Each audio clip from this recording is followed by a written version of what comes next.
फ्लॅटपेक्षा कमी किमतीत स्वमालकीचे रो हाऊस सचिन कन्स्ट्रक्शन पोल builders and developers Kalmath Bidewadi येथे साकारत आहे लता रेसिडेन्सी रो हाऊस प्रकल्प।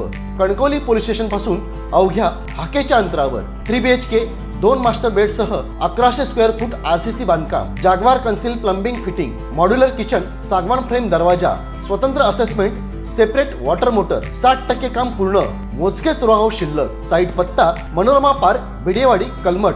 स्वतंत्र बंगलो, घराचे दर्जेदार बांधकाम निर्धारित वेळेत खात्रीशीर करून मिळेल। कॉन्टॅक्ट 9405755599 आणि 8806229999। देवीचा वृद्धाश्रम नेहमीच आजी आजोबांच्या चेहऱ्यावर आनंद फुलवण्यासाठी विविध उपक्रम राबवत असतो। त्यातीलच एक अत्यंत जिव्हाळ्याचा उपक्रम म्हणजे वार्षिक सहल।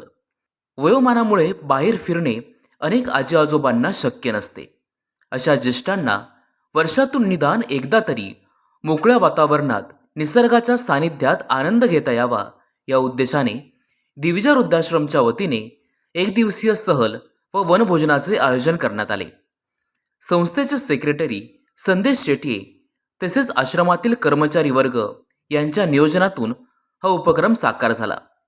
सहलीसाठी सर्व आजी आजोबांना एकसारखी टी-शर्ट व पॅन्ट परिधान करून सज्ज करण्यात आले।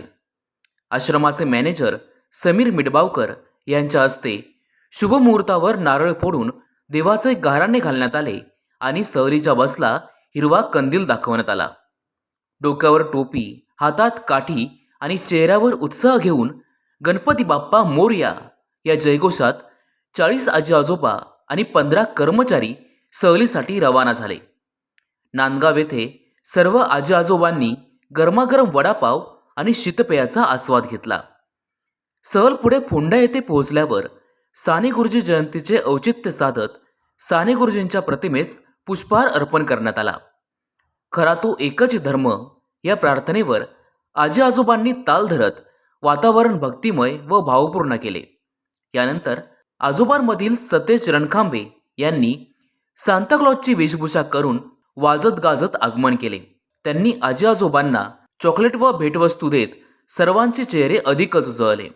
उत्साहपूर्ण वातावरणात नाचत गात केक कापून ख्रिसमस आनंदात साजरा करण्यात आला। त्यानंतर संगीत खुर्ची, जिलेबी खाण्याची स्पर्धा, चेंडू संतुलित ठेवणे, अभिनय अशा विविध खेळांमध्ये आजी आजोबा मनापासून सहभागी झाले। गाणी, नृत्य आणि हास्याच्या गजरात त्यांनी क्षणभरासाठी आपले वयही विसरले। त्यानंतर सर्वांनी मनसोक्त भोजनाचा आस्वाद घेतला आणि थोडी विश्रांती घेतली। विश्रांतीनंतर जवळील विठ्ठल रखुमाई मंदिरास भेट देण्यात आली। तेथे आजी आजोबांनी भजनाचा कार्यक्रम सादर करत वातावरण भक्तिरसाने भारावून टाकले। रात्री सुमारे 8 वाजता सर्वजण आनंदी मनाने परतीच्या प्रवासाला निघाले। एक दिवस खऱ्या अर्थाने आनंद यात्रेत गेला अशी भावना आजी आजोबांनी व्यक्त केली। मज्जा, मस्ती आणि धमाल अनुभवत सर्वजण सुखरूपपणे दिविजा वृद्धाश्रमात परतले। हा दिवस त्यांच्या आयुष्यातील एक अविस्मरणीय आणि आनंददायी क्षण ठरला। ताज्या अपडेट्स आणि ताज्या बातम्यांसाठी आजच सबस्क्राईब करा आपला Sindhudurg digital news channel. Like करा, शेअर करा, कमेंट करा आणि महत्त्वाचं म्हणजे बेल आयकॉनला क्लिक करायला विसरू नका।